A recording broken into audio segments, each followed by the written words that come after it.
Mes chers amis, bonsoir.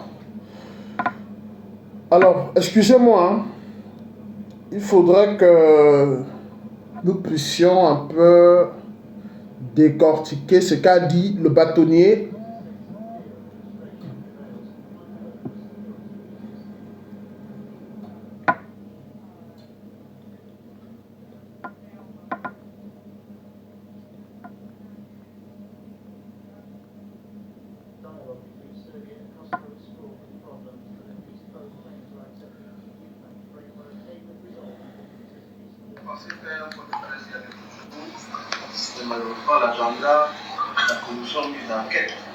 Bon, nous allons écouter un tout petit peu les déclarations de Maître Tchunga, l'ancien bâtonnier qui est l'avocat de M. Jean-Pierre Amogo Belinga.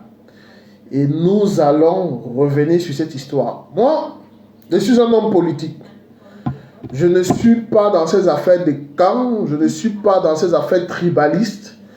Je ne suis pas dans ces affaires où parce que tel est proche de moi, je le soutiens, je ne le soutiens pas. Je ne dis que la vérité et je suis du côté de la justice.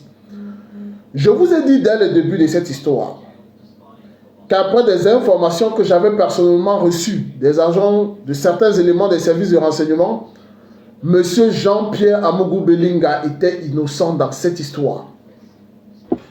Les gens sont allés jusqu'à dire que les gens auraient reçu de l'argent pour soutenir Jean-Pierre Amogo Belinga. Heureusement que dans leur fameuse liste, encore que c'est une fausse liste, ils ne se sont pas amusés à mettre mon nom à l'intérieur.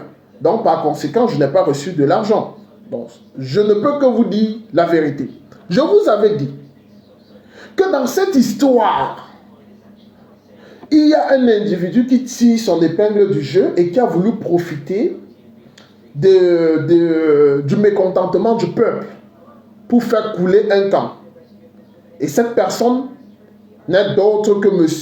Ferdinand Gongo. Excusez-moi de donner les noms, je vais donner les noms. Vous savez, on a une façon de faire de la politique chez nous, c'est-à-dire qu'on fait comme ça, on contourne. Moi, je ne fais pas les affaires en dessous de la table. Je dis les choses telles qu'elles sont. Et mes chers concitoyens, ceux et celles qui me font l'honneur de me suivre sur cette page, ça va prendre 6 mois, ça prendra 1 an. Vous verrez que le commanditaire de l'assassinat de Martinez Zogo et de Jean Ola Bébé, c'est-à-dire le journaliste qui a été tué après Martinez Zogo, le commanditaire n'est nul autre que M. Ferdinand Gongo. Mais avant de revenir, écoutez d'abord la conférence de presse de l'avocat de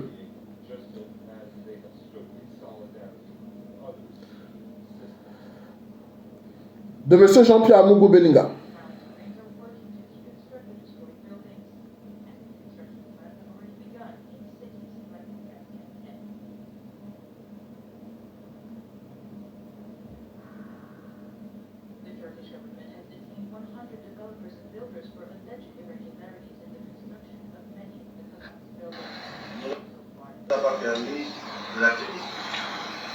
Dans ce collectif d'avocats, il y a mon confrère Charles Guigou, certainement doit être dans les embouteillages. Mon confrère Julio qui est certainement dans notre confrère à l'heure où je vous parle, assiste la personne qui a déclenché la décision, n'est-ce pas, de tenir ce point de presse.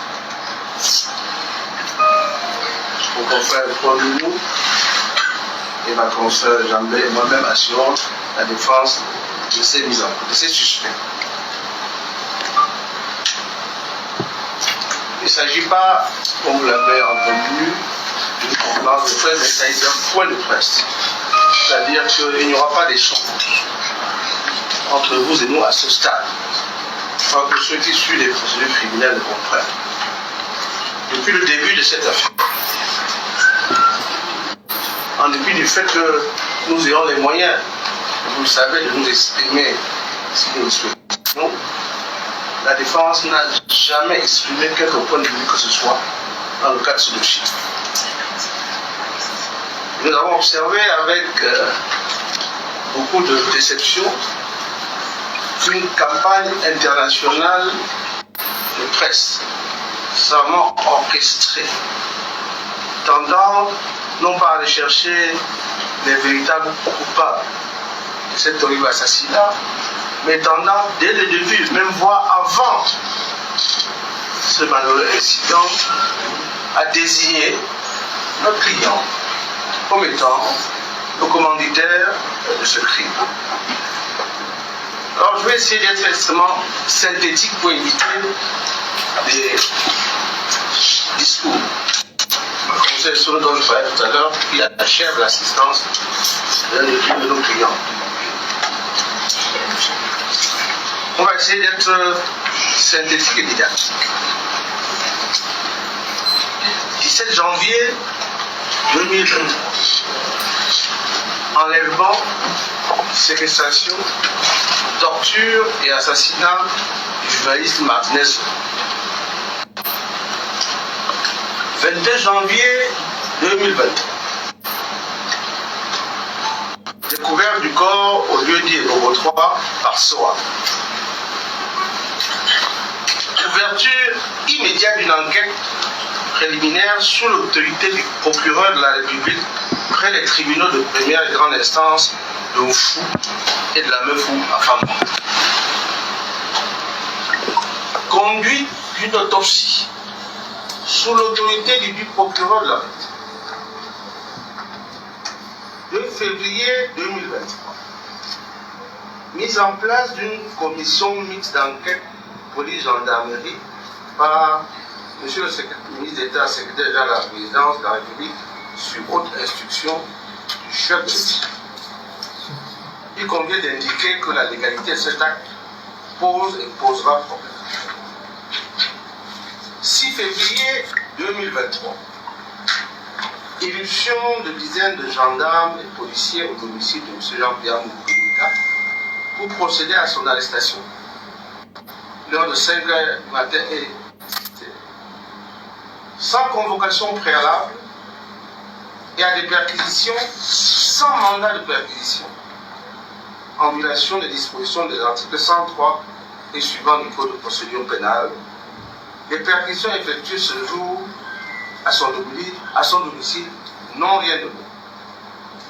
6 février 2020, M. Jean-Pierre Amougou Belinga a été entendu au fond dans cette affaire la nuit du 6 au 7 février. Il a répondu à toutes les questions qui lui ont été posées et a contesté toutes les accusations à lui imputées et dénoncé des questions qui tendaient à le faire apparaître comme le supposé commanditaire de l'assassinat de M. Martinez. 7 février 2023. Dans la journée du 7 février 2023, plusieurs perquisitions ont eu lieu à nouveau, sans mandat, à son domicile 6 Zambal, lieu-dit André Complexe Béac, ainsi que dans ceux de ses deuxième et troisième épouses, au siège du couple à Nerdol, 6 au quartier couple, lieu-dit Warda, et au siège de la télévision Vision 4 ensemble. Il est à noter que s'agissant de la perquisition au domicile de la seconde épouse, Madame l'avocate générale Sarah Munga, Ouzamou Belinga, les gendarmes s'y sont introduits de force et par effraction, défonçant les portes à la hache et à l'arrache-clou, ce après 18 heures, et en l'absence de la composante policière de la commission mixte, ils ont interpellé Manu Militari, les occupants et visiteurs du domicile qui n'ont été relâchés que 24 heures plus tard, sous garant. 7 février 2023.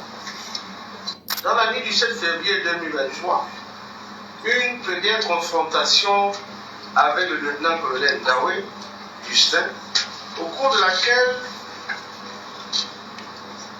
il a été demandé à M. Jean-Pierre Moukoulika s'il maintenait sa première déclaration sur laquelle il connaissait bien le colonel Dawé.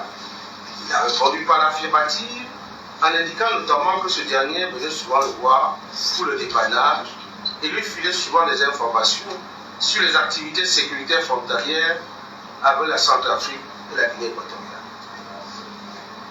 Au lieutenant-colonel Dawé, la commission a posé la question suivante.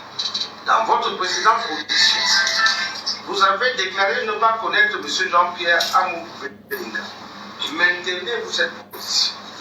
Ce dernier s'est rétracté en indiquant qu'effectivement il connaissait M. Amougou Belinga et dans les conditions et circonstances qu'il a indiquées précédemment. La commission lui a posé la question suivante. Qu'est-ce qui justifie le fait que vous ayez précédemment nié le connaître? Le président Colonel se répond, compte tenu de l'environnement, dans un premier temps, je ne voulais pas être mêlé à ça. Fin de citation.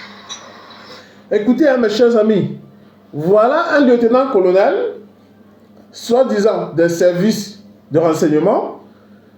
Lorsqu'on l'interroge pour la première fois, il n'a pas encore vu Jean-Pierre Amougou Belinga. Il dit qu'il ne connaît pas M. Jean-Pierre Amougou Belinga. Mais lorsque M. Jean-Pierre Amougou Belinga arrive, là-bas, on lui demande, est-ce que vous connaissez un certain Justin Dango? Il dit, mais bien sûr, je connais ce monsieur. Il vient souvent à mon bureau pour les dépannages. Mais M. Jean-Pierre Amougou Belinga ne savait même pas que ce Justin Dango était arrêté. Donc, il dit, je connais ce monsieur, il vient souvent à mon bureau pour les dépannages, il me donne des informations sur les renseignements frontaliers, c'est-à-dire ce qui se passe aux frontières. Donc, pourtant, Justin Dango a dit qu'il ne connaissait pas Jean-Pierre Amougou Belinga. Maintenant, lorsqu'il y a confrontation, Jean-Pierre Amougou Belinga en face de Justin Dango dit, mais lui, oui, je le connais. On redemande maintenant à M. Justin Dango, vous avez dit que vous ne connaissez pas M. Jean-Pierre Amougou Belinga. Est-ce que vous le connaissez? Parce que Jean-Pierre Amougou Belinga a répondu par l'affirmatif. Lui aussi dit oui, je le connais. On dit, mais pourquoi vous avez d'abord dit que vous ne connaissez pas M. Jean-Pierre Amougou Belinga? On va y aller doucement, doucement. Vous allez comprendre comment M. Ferdinand Ngongo a cousu cette affaire au fil blanc et il va finir par être interpellé dans cette affaire. On va y aller doucement. On va y aller doucement. Permettez-moi, s'il vous plaît. On va y aller tout doucement. Monsieur J. Remingono, je suis désolé de vous le dire. Je suis désolé de vous le dire, mais J. Remingono dira la vérité aux Camerounais. L'argent qui s'est baladé en Europe, ils ont été les premiers à courir pour dire que les gens ont pris de l'argent. Mais il va falloir que J. Remingono puisse dire aux Camerounais combien est-ce qu'il a reçu pour faire le sale boulot qu'il a fait avant l'assassinat de Martinez Zogo et après l'assassinat de Martinez Zogo. Il va falloir que M. J. Remingono puisse expliquer aux Camerounais. Dans tous les cas, je pense qu'il va falloir qu'une procédure, et je pense que ça sera le cas, une procédure sera ouverte en France, parce que J. Remingono sera interpellé, qu'ils disent, ceux qui ont donné les informations à J. Remingono avant, c'est eux qui ont posé l'acte d'assassinat. Et il n'y a pas que Martinez Zogo, parce que le père Olambebe Jacques était assassiné, pourtant, il dénonçait déjà au début. Jacques Olambebe dénonçait déjà au début que Remingono avait reçu l'argent pour l'assassinat pour faire le travail dont il est en train de faire. C'est-à-dire ceux qui ont préparé l'assassinat de Martinez Zogo avaient payé J. Remingono pour que J. Remingono fasse le travail qu'il est en train de faire depuis. Donc vous voyez qu'une fois que le père Jacques Olambebe a dénoncé cela, lui aussi a été assassiné. Et J. Remingono continue à se faire de l'argent. Mais très chers concitoyens, je ne me suis pas engagé en politique pour des affaires de tribus, pour des affaires, je ne sais de quoi. D'ailleurs, s'il y avait mon nom, comme ils disent que les gens ont perçu de l'argent, ils allaient publier mon nom. Je pense que lorsqu'on recherche la justice, on ne peut pas combattre l'injustice et on souhaite que quelqu'un d'autre se retrouve dans cette position d'injustice. Oui, M. Jean-Pierre Amougou Belinga n'est pas quelqu'un de sain. Il aura des procès, mais dans d'autres cas. Mais dans ce cas précis, nous savons tous que le commanditaire s'appelle M. Ferdinand Ngongo. Et J. Remingono qui a manipulé le peuple camerounais. Peut-être qu'il a fait pour se venger de M. Jean-Pierre Amougou Belinga sur les reportages que Vision 4 a fait sur lui. Mais J. Remingono doit rendre compte au peuple camerounais. Le mensonge prend l'ascenseur, la vérité prend les escaliers, mais la vérité finit par arriver. Nous allons continuer. Nous allons continuer. 6 février 2023, sans mandat, à son domicile 6 en Val, jeudi André Complexe Béac, ainsi que dans ceux de ses deuxième et troisième époux, au siège du groupe La Nerdonne, 6 au quartier jeudi Wagda, et au siège de la télévision Vision 4 ensemble. Il est à noter que s'agissant de la perquisition de la seconde épouse, Madame l'avocate générale Sarah Lumumba, Bozamou Belinga, les gendarmes s'y sont introduits de force et par effraction, défonçant les portes à la hache et à l'arrache-clou, ce après 18 heures, et en l'absence de la composante policière de la commission mixte, ils ont interpellé Manu Militari, les occupants et visiteurs du dit domicile qui n'ont été relâchés que 24 heures plus tard, sous garant. 7 février 2023. Dans la nuit du 7 février 2023, une première confrontation avec le lieutenant-colonel Ndawé Justin, au cours de laquelle il a été demandé à M. Jean-Pierre Moukoulika s'il maintenait sa première déclaration sur laquelle il connaissait bien le colonel Ndawé. Il a répondu par l'affirmative en indiquant notamment que ce dernier venait souvent le voir pour le dépannage et lui filait souvent des informations sur les activités sécuritaires frontalières avec la Centrafrique et la Guinée équatoriale. Au lieutenant-colonel Ndawé, la commission a posé la question de suivant. Dans votre précédente audition, vous avez déclaré ne pas connaître M. Jean-Pierre Amou Belinga. Maintenez-vous cette position? Ce dernier s'est rétracté en indiquant qu'effectivement il connaissait M. Amou Belinga et dans les conditions et circonstances qu'il a indiquées précédemment. La commission lui a posé la question suivante. Qu'est-ce qui justifie le fait que vous ayez précédemment nié le connaître? Le lieutenant-colonel se répond, compte tenu de l'environnement, dans un premier temps, je ne voulais pas être mêlé à ça. Fin de citation. 9 février 2023, deuxième perquisition à l'immeuble siège à Ouarda. La particularité de cette seconde perquisition au siège de l'anecdote est qu'elle s'est faite en présence de monsieur le commissaire du gouvernement et qu'il souhaitait vérifier le contenu de 3 coffres-forts et emporter les 2 serveurs de surveillance intérieure et extérieure de l'immeuble. En dépit de l'absence de mandat, ce qui est une violation de la loi, comme précédemment indiqué, afin d'éviter des débats inutiles sur d'éventuelles obstructions et vu la présence physique de monsieur le commissaire du gouvernement, les conseils de ce collectif ont accepté que la perquisition se déroula à la condition sine qua non que la police scientifique et technique soit présente pour procéder au scellé dans les règles de l'art avec constatation des objets saisis dans le cadre d'un procès contradictoire établi séance de l'ordre.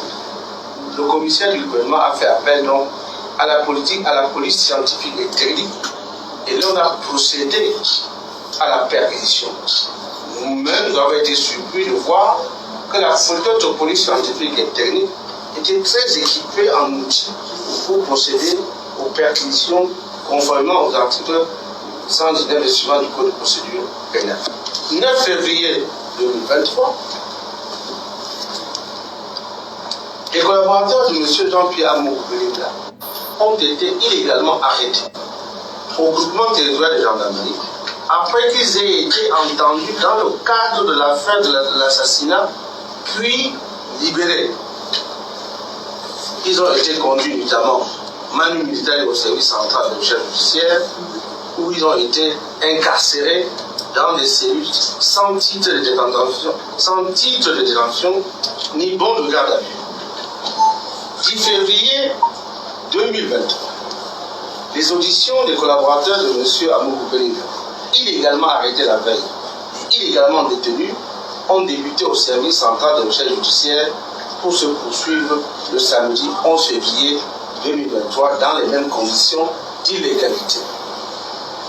10 février 2023, deuxième confrontation entre le lieutenant-colonel Ndawé Justin et M. Jean-Pierre Amou Belinga. Lors de cette seconde confrontation, caractérisée par son surréalisme digne d'un scénario de film américain, a été caractérisée par des volte-face successives du lieutenant-colonel Ndawé. Contrairement à ses premières déclarations, il affirme avoir reçu mission de M.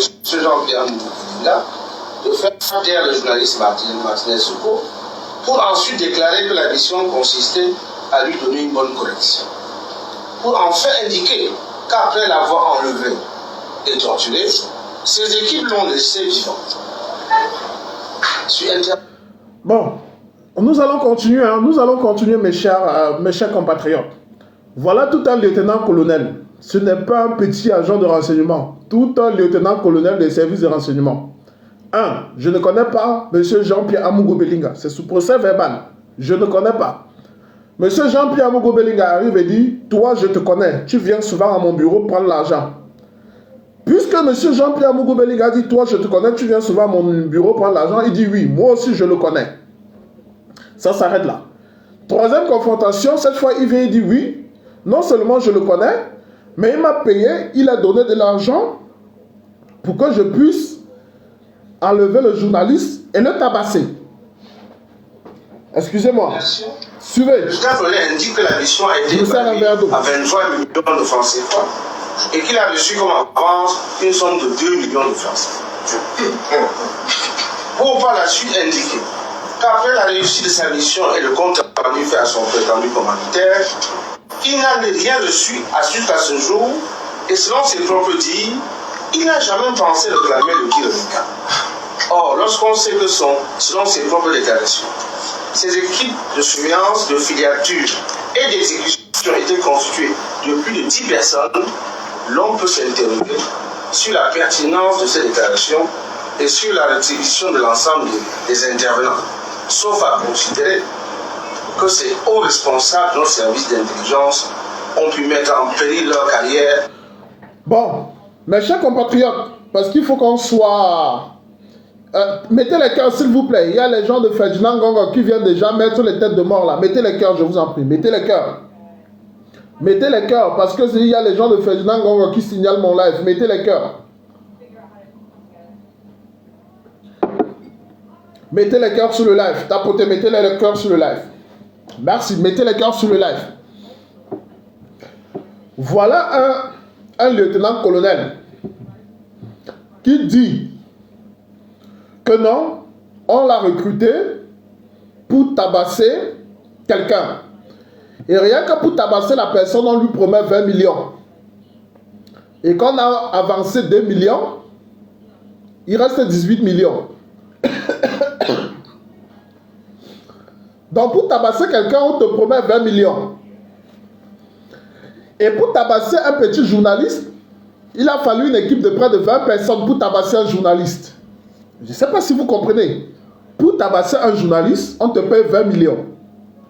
Pour le tabasser, et tu mobilises une équipe de 20 personnes pour juste tabasser un petit journaliste qui n'a pas de garde du corps. Voilà. Cette affaire-là, vraiment de Dieu, ces gens... Continuons à écouter. Continuez à écouter. Elle est très intéressante. Parce que nous avons dit depuis le début que cette histoire est une fausse histoire. À moins de 100 000 francs CFA. En tout état de cause, les différents scénarios proposés par le lieutenant-colonel Ndaoué, caractérisés par des rétractations, des aveux contradictoires et des accusations légères, ne peuvent résister à une analyse sérieuse, car ils donnent l'impression d'être à tout moment sous influence. A contrario, M. Jean-Pierre Amougou Belinga est apparu serein, cohérent et constant dans ses déclarations de bout en bout. Il a toujours affirmé qu'il est innocent de toutes les accusations et allégations portées à son encontre. Qu'il sait qu'en réalité, l'objectif poursuivi par les auteurs, cette cabale, c'est la destruction de l'œuvre d'une vie, et que les atermoiements du lieutenant-colonel Ndaoué justifient à eux seuls cet objectif. Sur interpellation-réponse, le lieutenant-colonel Ndaoué a suggéré à la commission d'enquête une nouvelle piste avec un nouveau scénario. Selon lui, il est fort possible qu'il y ait eu deux équipes. La première, la sienne qui aurait enlevé et molesté Martin Zogo, lequel aurait été laissé vivant, et une seconde équipe dont il ignore la composition, mais qui aurait assassiné le supplicié. Ce qu'il a conclu sur un ton imagé par, je cite, « J'ai l'impression qu'il y a eu un coup dans le coup ». Fin de citation. À ce stade de l'évolution de l'enquête, au vu des multiples violations de la loi, des contradictions qui ne font que s'accentuer et en l'absence de toute évidence, ce dossier ne comporte à ce jour que deux certitudes. La première, c'est que M. Martin Zogo a bel et bien été enlevé, torturé et assassiné. La seconde, c'est qu'il y a une vaste campagne médiatique nationale et internationale avec l'appui de Reporters sans frontières, nourrie par une main noire d'informations orientées, a été mise en place avant, pendant et après l'assassinat de Martin Zogo pour accréditer un scénario criminel tendant à faire croire que les principaux commanditaires de ce crime seraient M. Amougou Belinga de Bouladédor et M. le ministre d'État, ministre de la Justice, garde des Sceaux Laurent. Notez bien, il convient de faire remarquer que dans ces multiples contradictions, lors de la seconde confrontation, le lieutenant-colonel Daoué ne désigne plus le garde des Sceaux comme l'un des éventuels commanditaires, mais plutôt le ministre des Finances, Lupo Moutazé, qui aurait promis de lui payer le reliquat, n'est-ce pas, du prix de sa forfaiture. Mesdames, Messieurs les journalistes, je voudrais en venir à la cause factuelle de votre présence ici. Lorsque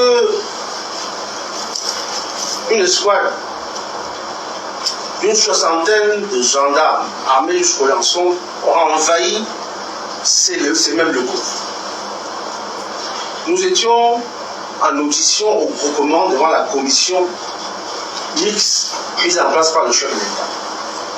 On nous a indiqué que ce lieu avait été complètement encerclé et envahi de gendarmes. Nous nous sommes précipités ici. Effectivement, nous avons trouvé ici, y compris dans cette salle, des hommes en armes, etc. À la question de savoir, que faites-vous là? Ils nous ont dit, nous sommes venus porter des convocations. Et nous devons vous dire, est-ce que pour porter des convocations à un historien camerounais, vous avez besoin de 60 militaires armés jusqu'au temps? Ces vos convocations étaient adressées principalement à 6 collaborateurs de M. Jean-Pierre Amougou. 6 collaborateurs choisis pour leur poste clé dans ces différentes structures. Je vous cite un seul exemple. La responsable de la banque, qui est la seule qui a la signature auprès de la BEA pour sortir de l'argent. Et il y a sa directive de communication, qui est celle qui exprime, n'est-ce pas, le point de vue du groupe. Et puis un certain nombre de collaborateurs du président. Il se trouve qu'ils étaient convoqués par la commission mixte d'enquête mise en place par le président de la République. On les y a accompagnés. Ils ont été reçus par la commission. Ils ont été entendus.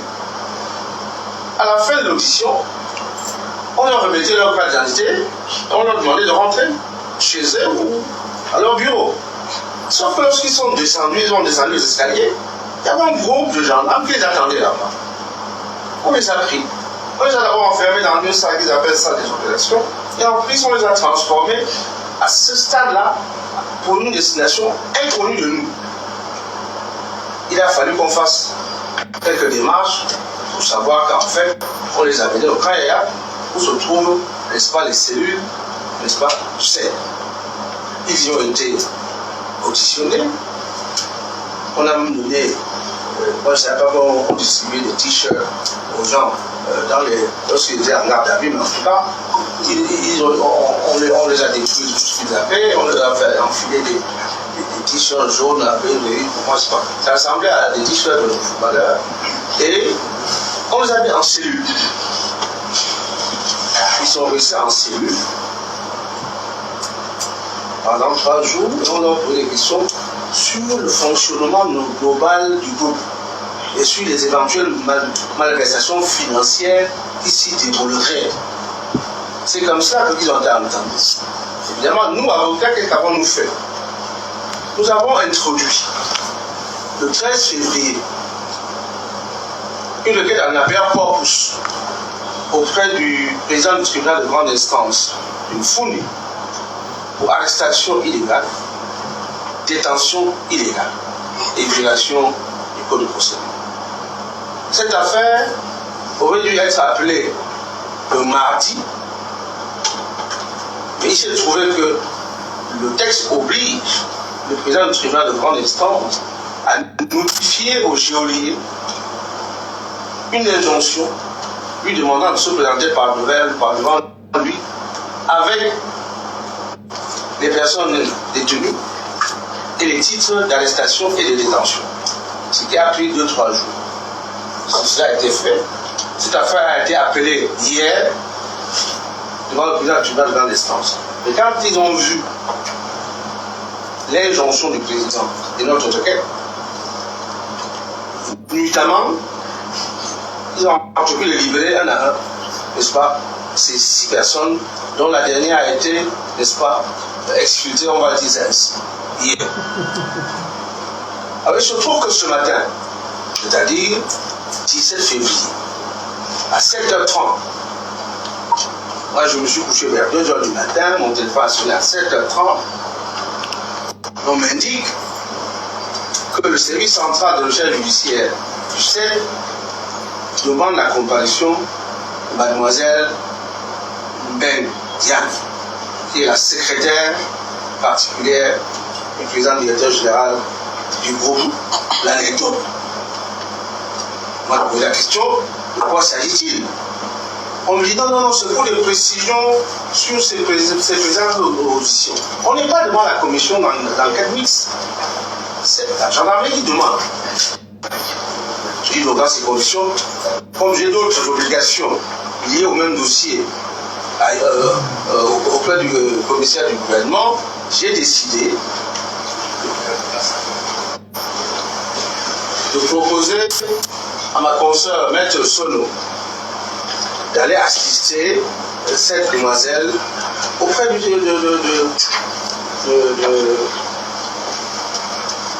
l'enquête où elle avait été convoquée. Le président Robert Charles-Guigny, que je viens de tout à l'heure, et même toujours qui arrive, donc le collectif est complet. Elle y est allée.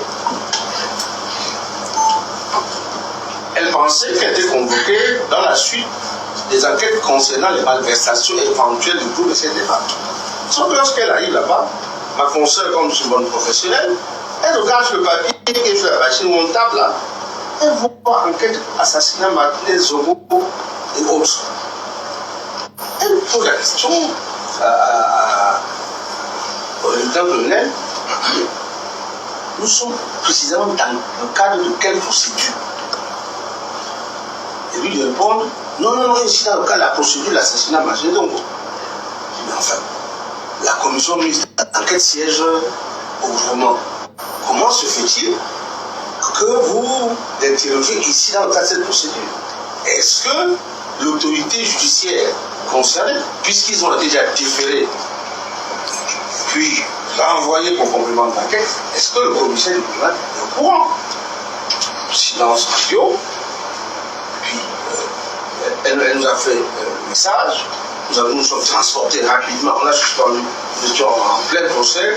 J'ai laissé mon confrère ami mettre pour poursuivre le dossier. Et je me suis transporté là-bas. J'arrive là-bas. Je trouve effectivement une situation incroyable. Je n'ai jamais vu mon client dans cet état. Je n'ai jamais vu mon client dans cet état.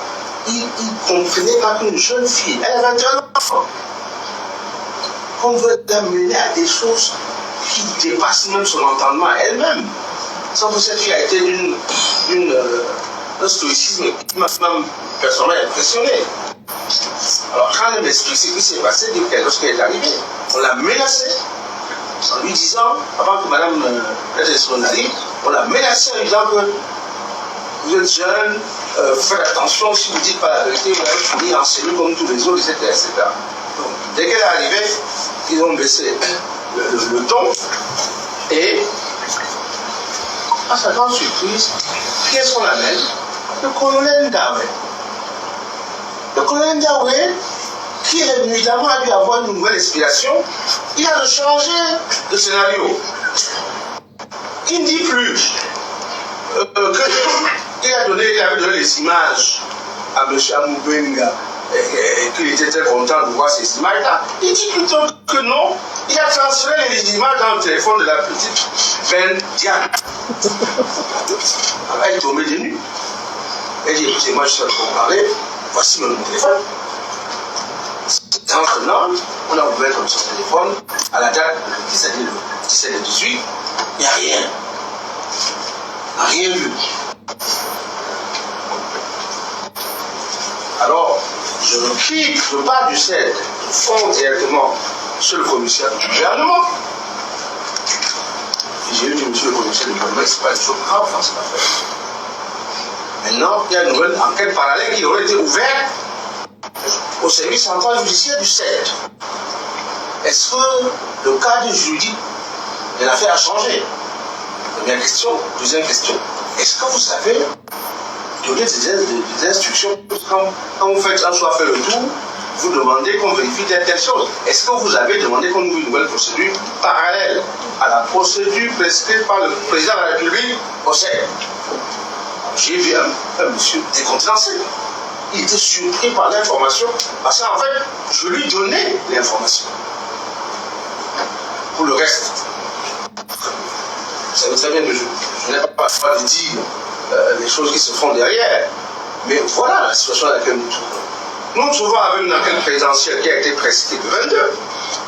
Et le 17 février, on se retrouve avec une enquête parallèle ouverte avec un nouveau scénario qui est bien loin du scénario de Reporters sans frontières.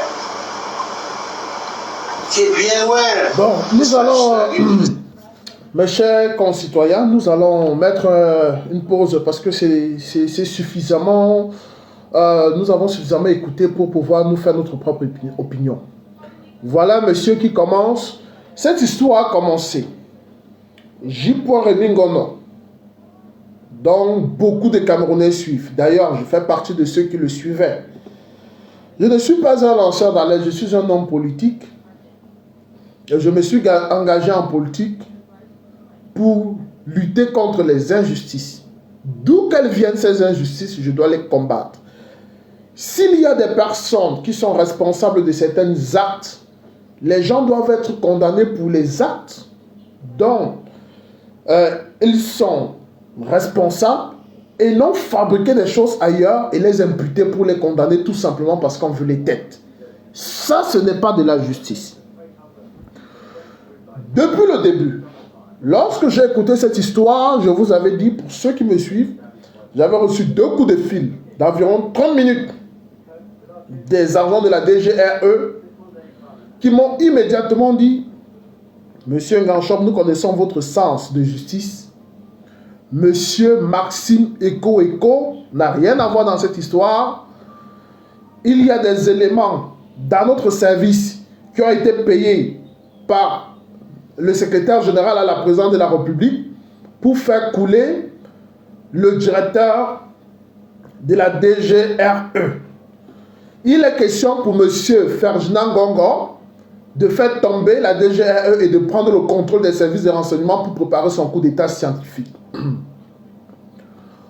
En ce qui concerne monsieur Jean-Pierre Amogo Belinga, vous savez que la télévision joue un très grand rôle lorsqu'on veut préparer des coups d'état. Non seulement monsieur Ferdinand Ngongo est en train de se venger sur le reportage que la chaîne de télévision de monsieur Jean-Pierre Amogo Belinga avait fait concernant les détournements de la CAN et le Covid-Gate tout récemment. N'oubliez pas qu'il y a eu un mandat d'amener contre Ferdinand Ngongo. Il a fallu que Chantal Biya puisse faire scanner la signature de monsieur Paul Biya pour demander qu'on mette une suspension sur ce mandat d'amener. Alors, Ferdinand Ngongo a décidé de passer à la vitesse supérieure. Avant qu'il ne tombe, il veut faire tomber certaines personnes. Et J.P. Remingono, qu'est-ce qu'il fait? Et Jacques Olambebe, avant d'être assassiné, il a fait, vous avez cette vidéo là sur mon mur. Il dit, Soit on a induit Jupon Rémy Ngono, mais là, aujourd'hui, je peux vous dire, chers concitoyens, je peux vous dire avec certitude que Jupon Rémy Ngono n'a pas été induit en erreur. Jupon Rémy Ngono a été payé pour jouer le rôle qu'il joue là. Jupon Rémy Ngono a été payé pour jouer le rôle qu'il joue depuis le début. Vous savez, lorsqu'on se bat pour un peuple, il faut éviter de se faire passer avant le peuple. Parce que Jupon Rémy Ngono, peut-être sa haine envers Vision 4, envers M. Jean-Pierre Amogo Belinga, il a oublié qu'il s'agit d'une lutte pour un peuple et non une lutte personnelle. Jupon Rémy Ngono a dit exactement ce qui devait se passer avant l'assassinat de Martinez Zogo. C'est-à-dire que ceux qui ont assassiné Martinez Zogo ont contacté Jupon Rémy Ngono et ont dit à Jupon Rémy Ngono exactement ce qui devait se passer. Bizarrement, pour que vous compreniez que Jupon Rémy Ngono a reçu de l'argent dans cette histoire, bizarrement, le père Jacques Olabébé, que son âme repose en paix, j'ai eu à partager des plateaux de radio au Cameroun avec lui. Lui qui a fait une vidéo, cette vidéo qui a valu son assassinat parce qu'il était sur une enquête. Et il avait déjà compris qu'on envoyait le peuple sur une fausse piste. Cette vidéo se trouve sur les plateformes, mais Jupon Rémy Ngono n'a jamais publié cette vidéo afin d'édifier le peuple. C'est-à-dire que volontairement, Jupon Rémy Ngono ne veut pas que le peuple sache la vérité. Dès le début de cette histoire, j'avais dit, nous ne devons exclure aucune piste. C'est-à-dire que on va continuer à étudier la piste, celle de M. Jean-Pierre Amogo Belinga. Il faut étudier cette piste, mais il ne faut pas négliger la piste de ceux qui donnaient les informations à Martinez Zogo. Mais Jupon Rémy Ngono, après avoir pompé les gens, souvenez-vous, il avait dit, c'est une Prado noire qui a été louée dans une société, il a donné même le nom de la société, Ranger, il a donné les noms. Lorsque je fais les lives ici, puisque dans nos lives, les gens comme nous qui disons la vérité, nous faisons les lives, il y a 2 personnes, il y a 5 personnes, mais des menteurs, des manipulateurs comme Jupon Rémy Ngono font des lives avec 10 000 personnes. Et s'il vous plaît, l'avant-dernier live de Jupon Rémy Ngono, on lui a donné de l'argent pour faire gonfler ses vues. C'est-à-dire qu'il a payé Facebook pour avoir un large auditoire. Dans quel objectif? Pour quel but? Qu'à cela ne tienne. Qu'à cela ne tienne. Et pour manipuler l'opinion, qu'est-ce qu'on fait? On fabrique une fausse liste des influenceurs, c'est-à-dire des gens qui ne parlent pas. On fabrique une fausse liste, on dit qu'ils ont reçu l'argent pour les amener à parler et aller dans le sens dont on veut induire la foule en erreur. Mais sauf qu'il y a toujours des rebelles comme nous autres, c'est-à-dire des gens qu'on ne manipule pas. Des gens qui restent comme ça, qui disent, mais vous dites que c'est bleu, mais nous on voit que non. Le bleu là n'est pas vraiment bleu. Il est... Donc il dit, voilà la première version. Avec une noire, Ranger, tous ces consorts. Et ce qui sautait à l'œil, ils disent que on a tué le monsieur, que c'est Jean-Pierre Amogo Belinga qui a tué le monsieur, et Jean-Pierre Amogo Belinga demande à ceux qui ont assassiné d'aller déposer le corps à côté de la maison de son beau-père. Chers concitoyens, vous-même dites-moi un peu. C'est-à-dire qu'on assassine quelqu'un, au lieu d'aller mettre le corps loin, on va mettre à côté de la maison du beau-père de Jean-Pierre Amogo Belinga pour faciliter la tâche aux enquêteurs de comprendre que ça vient de chez lui. Ça, c'est une chose. Ils ont dit que Martinez, quand vous voyez la jalousie, la méchanceté, vous voyez quelqu'un, sa vie ne bouge pas d'un iota comme ça. Il faut savoir que tout ce qu'il fait là, j'ai eu 2-3 femmes qui sont dans la révolution, qui m'ont appelé à l'époque pour dire qu'elles ont été victimes de tentatives de viol de la part de Jupon Rémy Ngono. J'ai laissé ça passer parce que nous étions dans le combat. Mais je commence à comprendre et à croire que J. Rémy Ngondo est un monsieur dangereux qu'il va falloir dénoncer. Et je vais donner le nom de ces 3 femmes. Comme il a pour habitude de faire les lives, comme J. Rémy Ngondo a pour habitude de faire les lives, il cite les noms des gens, je demande à Rémy Ngondo de faire un live, de prononcer mon nom. Je vais faire venir ces 3 femmes-là, je vais les mettre sur le live et je vais le poursuivre en justice en France. Comme il a pour habitude, parce que là je me rends compte qu'il y a des gens dans cette révolution qui surfent sur la popularité pour faire du gangsterisme, c'est même méchant à la limite. On ne dit pas que M. Jean-Pierre Amougou Belinga c'est quelqu'un d'irréprochable, mais on ne peut pas s'amuser avec la mort de 2 personnes. Et miraculeusement, J. Rémy Ngondo ne parle plus de Jacques Olabébé. Il ne parle pas de lui, hein? C'est-à-dire qu'il y a 2 corps, 2. Il y a Martinez Zogo, il y a le père Jacques Olabébé. Rémy Ngondo ne parle pas de Jacques Olabébé comme si celui-là ne comptait pas. Pourquoi? Parce que c'est quelqu'un qui avait commencé une enquête et dans son enquête, il avait constaté que J. Rémy Ngondo est impliqué avant l'assassinat de Martinez Zogo. Qui est Jacques Olabébé? Jacques Olabébé est le meilleur ami de Martinez Zogo à Yaoundé. C'est le meilleur ami de Martinez Zogo. Alors, qu'est-ce que Jacques Olabébé dit? Parce qu'il y a beaucoup parmi vous là. Peut-être que vous n'êtes pas... Je vous fais écouter Jacques Olabébé avant qu'on continue. C'est très important. Nous allons écouter Jacques Olabébé avant de continuer. Nous allons l'écouter avant de continuer. A transformé, c'est-à-dire que j'ai pris l'audio de Martinez, j'ai fait un montage pour que ça soit une version qui est applicable à Facebook, et j'ai été le premier, n'est-ce pas, à diffuser l'émission en question, c'est-à-dire que de lundi 16, c'est-à-dire que vous dénoncez M. Amougou Belinga, j'ai été le premier à la diffuser sur mes pages et mes groupes Facebook. Donc, ce qui fait que les gens ont écouté exactement ce qu'il disait. Et je vais vous rassurer que au départ, justement, tout portait à croire qu'il fallait regarder de ce côté-là. Vraiment, tout était réuni pour qu'on se dise que c'est le monsieur que Martinez indexait qui était vraiment... C'est le coupable. Voilà. Mais lorsque je commence à réfléchir et à pousser un peu trop loin, je me rends compte que les Camerounais sont entraînés, n'est-ce pas, dans des fausses pistes depuis.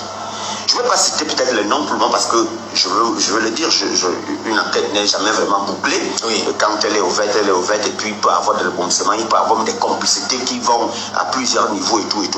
Mais il y a un journaliste qui est du côté. Pour ceux qui ne savent pas, celui qui parle là, celui qui parle s'appelait Jacques Olabébé.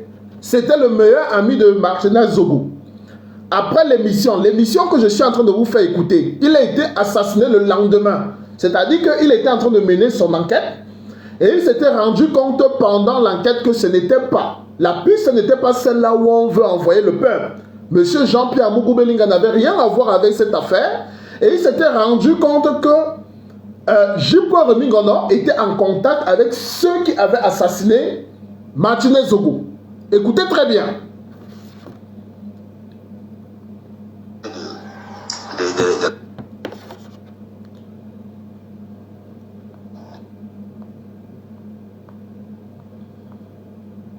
France, qui a passé le temps à annoncer exactement ce qui allait se passer sur Martinez. Bon, maintenant, cela, c'était... Sauf qu'il a passé le temps à indexer justement celui qui allait le faire de manière violente. Et lorsque je fais mes recouvrements et consorts, je me rends compte que soit ce journaliste, on l'a préparé, c'est-à-dire que de bonne foi, c'est-à-dire que celui qui allait poser l'acte lui a donné des informations, oui, sachant qu'il allait poser cet acte-là, mais il fallait orienter quelque part, soit alors lui-même savait exactement, il l'a fait de manière naïve, c'est-à-dire ce journaliste, peut-être qu'il l'a fait de manière naïve, sans savoir que lui-même était utilisé pour une cause. Soit alors, effectivement, il savait, et je préfère ne pas accepter la deuxième hypothèse, c'est-à-dire que ce journaliste, pourquoi ne même pas le citer? Il s'agit de J. Remingon. Oui. Voilà. Alors, je dis, la deuxième hypothèse, c'est que soit lui-même a été, la première, soit il a été utilisé par des gens qui allaient poser l'acte pour préparer l'opinion à ce que, mais sauf qu'il fallait orienter ça sur un individu qui est M. Jean-Pierre Amougou Belinga. Vous comprenez? Soit alors, il a justement eu ces informations-là de ces gens qui ont posé l'acte. Parce que dans tous les cas, ceux qui ont donné l'information comme J. Remingon, ceux qui lui ont donné l'information savaient exactement, sont ceux, pour moi, dans mon investigation, sont ceux qui ont posé l'acte contre Martinez Zogo. C'est-à-dire que je ne les connais pas, ne me demandez pas si je les connais, mais je fais des analyses. Je dis bien, J. Remingon a commencé à dire ce qui allait se passer. Il a d'ailleurs parlé des doigts qui vont être arrachés, il a parlé de rien qu'on va faire si, il a parlé, n'est-ce pas, des dents. Bref, les fractures qu'il annonçait ont été effectivement, c'est ça qui s'est passé. Ça veut dire que celui qui a mis la puce à son oreille est celui qui a posé l'acte, parce qu'il savait exactement ce qu'il allait faire, il préparait. Maintenant, il fallait conditionner l'opinion. Voilà, c'est pas genre apprêter l'opinion, mais sauf qu'il fallait orienter l'opinion vers quelqu'un. Alors, deuxième chose, et là, je tiens ça de mes informateurs. Vous comprenez qu'en journalisme, on obtient presque cette information qui est du côté de la France, qui attire mon attention parce qu'il est un ingénieur en audiovisuel et tout. Il attire mon attention parce qu'il me contacte et il me dit, voilà les éléments, voici. Est-ce que tu ne vois pas? Toi-même réfléchis, Père Jean-Jacques. Réfléchis simplement. Alors il attire mon attention sur la vidéo qui circule. La vidéo où on voit Martinez talonné par deux véhicules, une berline et une Pajero Mitsubishi. Il me dit, lorsque tu regardes cette vidéo, d'un, n'est pas des caméras de surveillance de la police, deux, ce n'est même pas des caméras de surveillance, parce qu'une caméra de surveillance, lorsque elle filme quelque chose, il y a de la numérotation, c'est-à-dire qu'il y a les heures, les dates même qui sont là, qui tournent en boucle. Alors quand vous voyez cette vidéo-là, regardez très bien, c'est un appareil qui est de quelqu'un qui portait figé. Un appareil figé. Voilà, et la personne est en hauteur. Et la personne qui filmait ce jour, Martinez, savait exactement ce qui allait se passer. Quelques jours après, et d'ailleurs, mon attention est également attirée sur le fait que effectivement, la vidéo a été publiée mise dehors par un certain Boris Berthold. Justement, Boris Berthold est le seul qui publie. Donc, mes chers amis, vous voyez qu'à partir d'ici, le père Jacques Olambébé faisait déjà comprendre que ceux qui donnaient les informations à J. Remingon sont ceux qui ont posé l'acte d'assassinat de Martinez Zogo. Et ce n'est pas un hasard qu'à partir du moment où il menait des enquêtes sur l'assassinat de son ami Martinez Zogo, que lui-même, c'est-à-dire après cette interview que vous suivez là, le monsieur qui a accordé cette interview, le père Jacques Olambébé, lui aussi a été assassiné parce qu'il s'était rendu compte que Jean-Pierre Amougou Belinga n'est pas responsable de l'assassinat et que tout a été mis en œuvre pour orienter l'opinion vers Jean-Pierre Amougou Belinga. Dès qu'il a dit ça, lui aussi, il a été assassiné. Mais J. Remingon, qui prétend se battre pour le peuple camerounais, ne fait pas allusion à l'assassinat de Jacques Olambébé et de cette vidéo, encore moins des investigations qu'il avait commencées. C'est pourquoi je dis, et je pense qu'on finira par là, parce que J. Remingon, qui avait donné les détails sur l'assassinat en disant que Martinez Zogo devait être sodomisé, on devait couper un doigt, on devait faire ceci, les détails sur l'assassinat, J. Remingon doit être auditionné au moins dans l'ouverture d'une enquête par Interpol au niveau de la France. Parce que J. Remingon doit donner les noms des personnes qui lui donnaient ces informations. Vous savez, mes chers amis, il ne faut pas prendre des choses avec émotion. Parce que lorsque vous embrassez des choses aussi graves avec émotion, vous perdez la raison.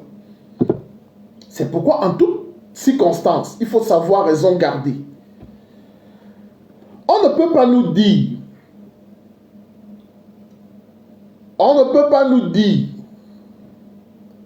que quelqu'un qui est conscient que s'il vous arrive quelque chose, c'est lui qu'on va indexer. Pensez-vous réellement que si Jean-Pierre Amougou Belinga voulait... Excusez-moi, je dois d'abord bloquer un individu là. Il faut d'abord bloquer cet individu là. Ok. Pensez-vous réellement que si monsieur Jean-Pierre Amougou Belinga voulait faire exécuter Martinez Zogo, il aurait besoin de mobiliser 10, 20 personnes. Il aurait eu besoin de porter plainte à Martinez Zogo. Parce que n'oubliez pas qu'ils étaient dans une procédure en justice. Donc tu ne peux pas être dans une procédure en justice avec quelqu'un. Et tu l'assassines tout en sachant que si quelque chose lui arrive, tu seras le premier suspect. Ça c'est dingue. Tu assassines la personne, tu portes le corps, tu vas déposer à côté de la maison de ton beau-père. Ça, c'est deux. Ils nous ont raconté une histoire comme quoi on a amené le gars au sous-sol de l'immeuble Ekan. Comment c'est? Pardon, parce que ceux-là qui veulent créer la division entre les Camerounais, ceux-là qui ont déjà préparé que le reste sera incinéré en France ou en Europe, qui ne comptent plus retourner au Cameroun, qui veulent diviser le Cameroun pour toujours. Ils disent, parce qu'on sait que dès qu'on va parler de l'immeuble Ekan, ça va susciter ce tribalisme qu'il y a en plusieurs Camerounais aujourd'hui. Sauf que moi, je ne suis pas tribaliste, je ne fais pas partie de ceux-là. Qu'il a été torturé à l'immeuble Ekan, nous avons posé la question de savoir, pensez-vous que donc Jean-Pierre Amougou Belinga, il est fou au point où on va arrêter quelqu'un, on amène dans son immeuble, on torture dans son immeuble, on assassine dans son immeuble. Les gens nous ont dit non, on a lavé, on lave au catch. Mes chers amis, nous tous nous avons vu les enquêtes impossibles ici dehors. Tuer quelqu'un quelque part, laver avec de la pression tous les jours pendant 1 an. La police scientifique arrive là avec du luminol, on retrouve les traces de sang. On retrouve les traces du sang. Nous avons dit que cette théorie-là est fausse. Il a bavardé comme il sait parler comme une femme. Et les femmes, vous aimez, les femmes aiment le Congo ça. Voilà pourquoi il y a plein de femmes sur ces pages.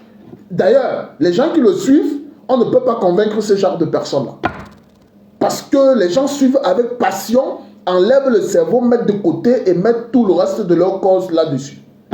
Nous avons dit, mais ça ne tient pas la route, ce n'est pas possible.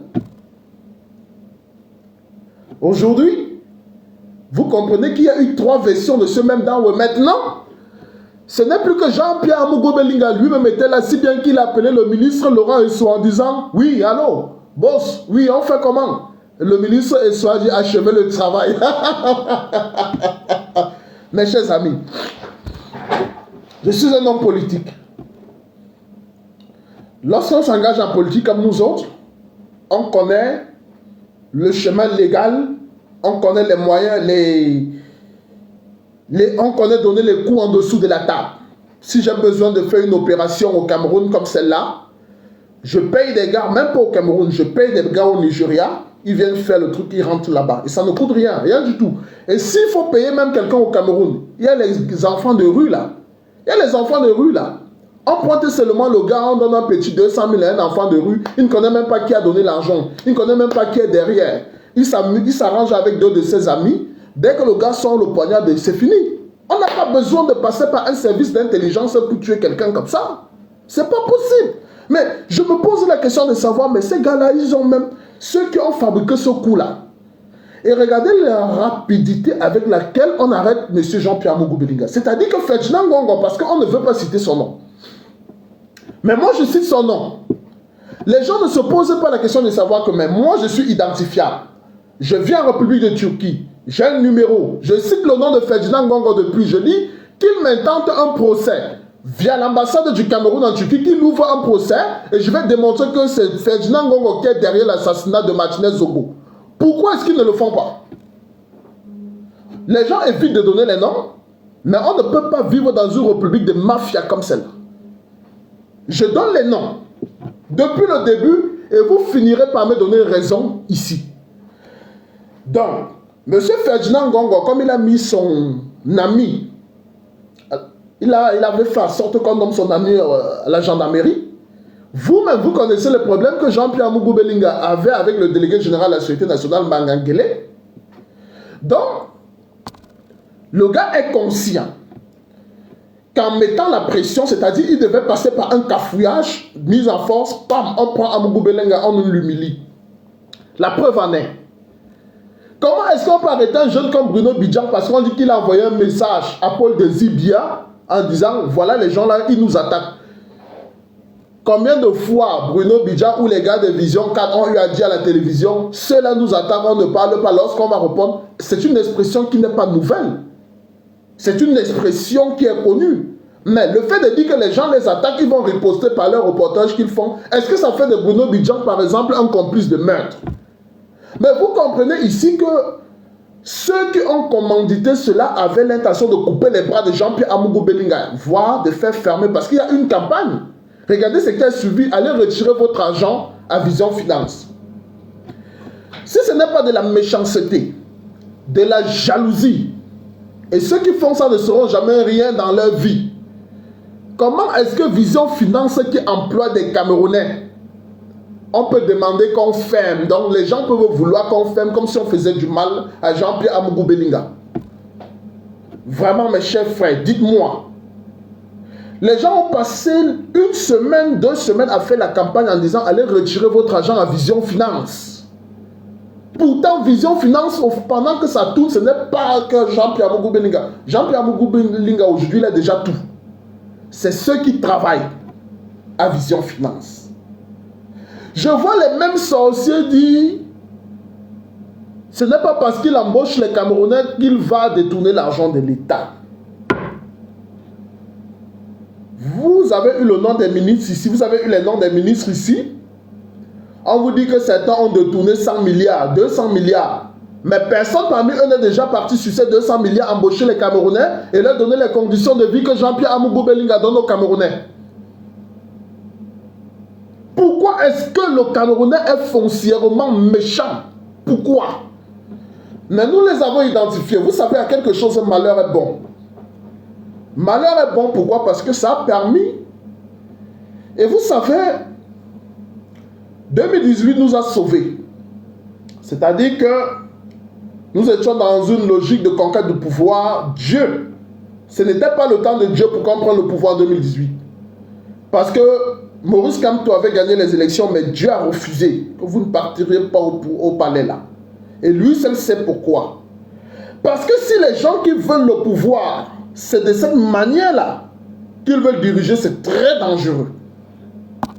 Je redis, c'est très dangereux. Ils sont remplis de haine. Ils sont remplis de jalousie, donc de jaloux. Mais moi, je n'arrive pas à comprendre. Lorsque vous regardez la déferlante de violence qu'il y a sur Bruno Bidjan, vous vous posez la question, mais dis donc. Il y a des journalistes ici d'ailleurs qui ont eu à prendre des positions. Regardez, il y a par exemple celui-là qui est au CNC.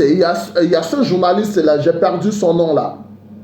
Il passe tout le temps carrément à naguer le peuple camerounais. Je crois que c'est un journaliste indépendant. Je ne connais même plus son nom là. C'est un journaliste bamléké, mais qui soutient tous les actes du gouvernement. Tous les actes du gouvernement. Celui-là, on ne s'intéresse pas à lui. Mais Bruno Bidjan, il a la chance, il est jeune. Même s'il n'a pas le diplôme de journaliste, c'est un très bon orateur. La preuve en est, il y a beaucoup de personnes, je l'ai dit ici, il y a beaucoup de personnes qui ont des diplômes, des journalistes qui ont des diplômes en tant que journalistes, qui n'ont pas le talent de Bruno Bidjan.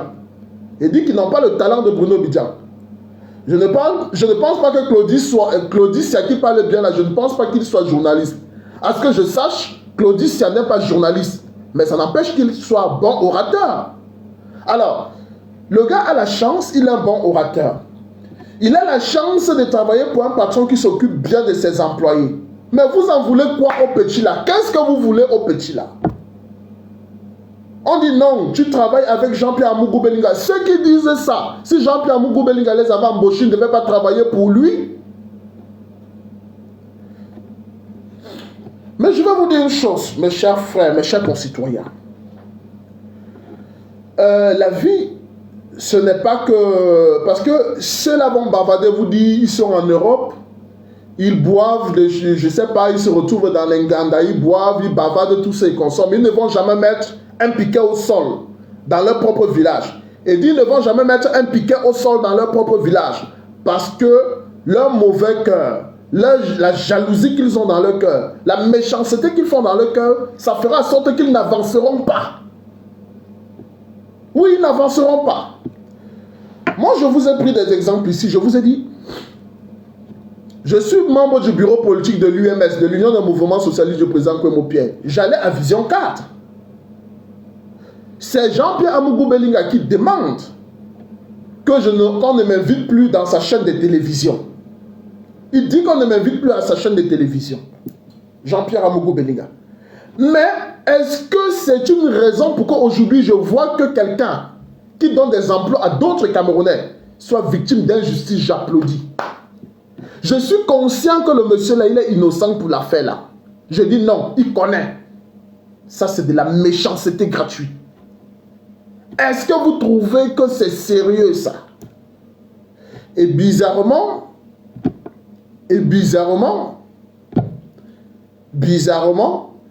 ceux qui sont remplis de cette jalousie, de cette haine, ce sont des gens qui font des lives avec les 5000 vues.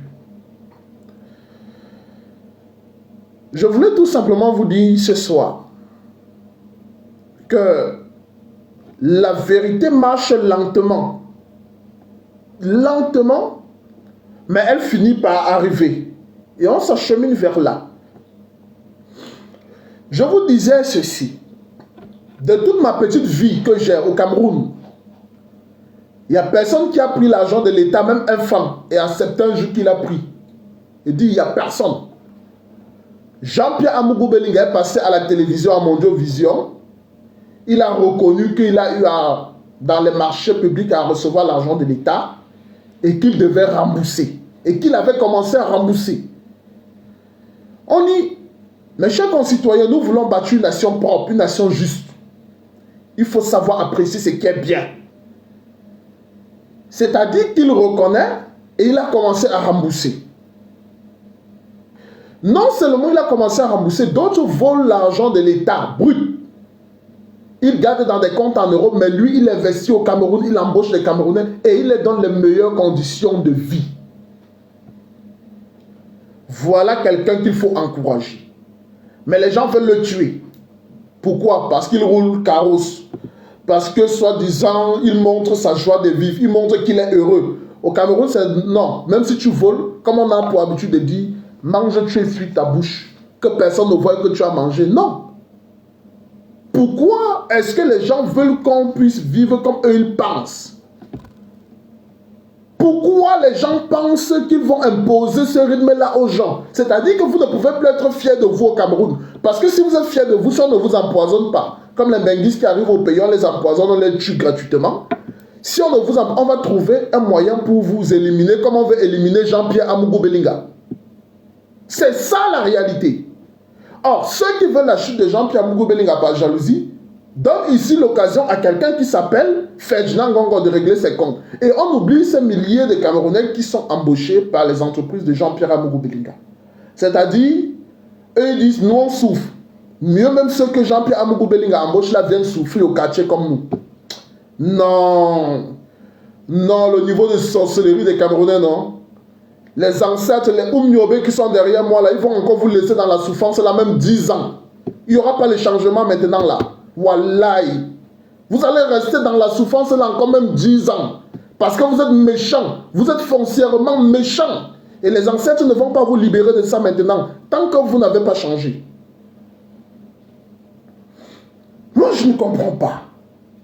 Les choses, les faits sont clairs. On a préparé un coup.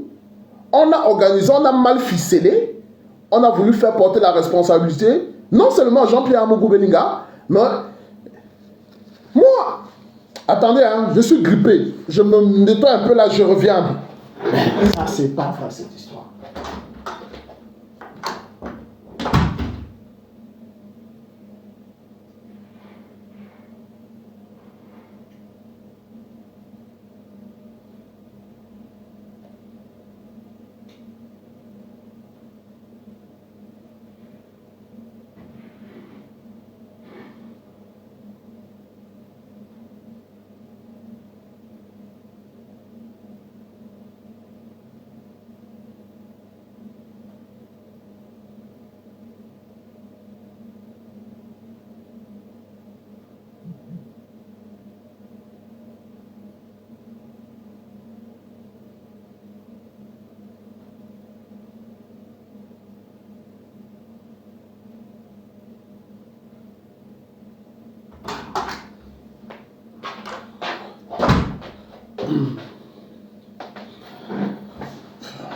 Mes très chers concitoyens, il faudrait qu'on cesse avec la sorcellerie. Il faudrait qu'on arrête avec cette haine gratuite. Les gens disent, j'ai lu beaucoup de commentaires. Les gens disent, il y a les militants de tel parti en prison, pourquoi? Donc lui aussi peut partir là-bas. Comprenez la logique dans laquelle certains sorciers sont. Il y a des gens qui ont été victimes d'injustice, qui sont illégalement incarcérés. Parce que ces gens-là sont illégalement incarcérés, vous souhaitez que d'autres personnes soient aussi illégalement incarcérées pour satisfaire votre... C'est un cynisme. C'est une méchanceté. Et ces gens-là sont tellement... Ils sont nombreux sur la toile pour imposer leur opinion aux autres. De telle manière que lorsque vous êtes quelqu'un comme moi, quelqu'un qui refuse de se faire manipuler, j'ai dit aux partisans de Kamto, moi, je fais partie de l'alliance qui a soutenu Kamto en 2018, pourtant je ne suis pas membre de son parti. Le président Kwemo Pierre, il est à Yaoundé. Il m'a convoqué chez lui à Bastos pour me demander de ne pas soutenir Maurice Kamto. Le président Kwemo, il est vivant. Il m'a appelé pour me demander de ne pas soutenir ni Kamto, ni Bia, de rester neutre. Je ne l'ai pas écouté, c'est le président de mon parti. La tante de Madame Chantal Bia m'a appelé chez elle en Gousso, paix à son âme, pour me dire que j'ai appris que tu es derrière ton frère Kamto. Laisse cette affaire de Kamto après les élections. Je demanderai à Ferdinand de voir ton problème. J'ai dit zéro faute, je l'ai soutenu. Aujourd'hui, parce que vous avez une position contraire, parce que vous refusez de les... Pas tous, hein, pas tous. Pour certains parmi eux, de les accompagner dans leur... Dans cette vindicte populaire de tous ceux qui n'épousent pas leur opinion, on trouve que vous êtes quelqu'un de payé. C'est-à-dire que tous ceux qui sont pour eux, qui représentent, qui sont des adversaires, vous devrez les soutenir pour éliminer ceux-là. Jean-Pierre Amougou Belinga, dans un pays sérieux, est un patron que l'État doit encourager. Jean-Pierre Amougou Belinga, dans un pays sérieux, même s'il doit à l'État et qu'il reconnaît, on l'accompagne pour qu'il rembourse sa dette et on l'encourage à continuer à donner des emplois aux Camerounais, surtout que l'État est en difficulté pour offrir des emplois aux Camerounais. J'ai pris l'exemple, et je parle parce que je fais partie d'une famille des hommes d'affaires, l'un des hommes d'affaires les plus influents de l'Ouest Cameroun. Les hommes d'affaires Bamleke, on ne le dit pas assez, les hommes d'affaires Bamleke à l'époque ont reçu le soutien de l'État sous Aïdjo. C'est-à-dire qu'aujourd'hui, on veut faire croire que parce que Jean-Pierre Amougou Belinga aurait bénéficié du soutien de l'État comme si c'est quelque chose, c'est un crime. Non, ce n'est pas nouveau. La plupart des hommes d'affaires Bamleke ont bénéficié du soutien de l'État et beaucoup n'ont pas remboursé l'argent qu'ils devaient à l'État. Ça, c'est une chose. Plusieurs hommes d'affaires bamileke et des autres régions sont devenus des multimilliardaires parce qu'ils ne payent pas les impôts. C'est-à-dire que, une fois, je vais parler, je vais donner ici. J'ai vu sur les hôtels La Falaise que vous voyez partout au Cameroun, là, les hôtels La Falaise. Société anonyme à responsabilité limitée, SARL. Voilà une société. Je crois que c'est établissement.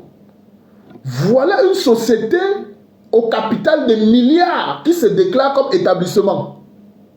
Qui se déclare comme établissement. Vous savez ce que ça fait perdre au fisc camerounais? Et ils sont, on va les appeler les familles des multimilliardaires. Les gens pensent que si demain nous sommes au pouvoir, on va faire des redressements fiscaux à ces milliardaires bamileke qui se sont enrichis sous le dos du contribuable. Mais non. Parce qu'ils roulent leur vie tranquillement, ils ne montrent pas. On peut les mettre de côté et on indexe des gens comme Jean-Pierre Amogo Belinga. On dit c'est l'argent du contribuable. Sachez donc que ces milliardaires bamileke qui payent 25 000 francs CFA, 40 000 francs CFA, qui jouent avec la sécurité sociale des employés, qui jouent avec le fisc camerounais, eux là, ce sont des gens qu'on doit aussi arrêter. Mes chers concitoyens, mettez les cœurs. En attendant, je vais repérer la personne qui met les têtes de mort là. Je vais bloquer la personne.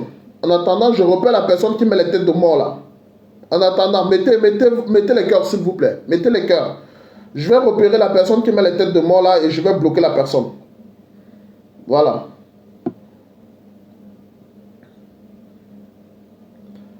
Ce sont ces sorciers là, c'est eux. Ils sont dans une logique de pensée unique. C'est-à-dire que si vous n'allez pas dans leur sens et que vous faites des directs, soit ils viennent vous insulter, soit ils viennent signaler le direct comme ça. Mais ça ne marchera pas. Nous avons dit dès le début de cette histoire qu'il faut privilégier plusieurs pistes. Ceux qui veulent la tête de Jean-Pierre Amogo Belinga et qui ont reçu de l'argent, parce que, au fait, ce que vous ne comprenez pas, c'est quoi?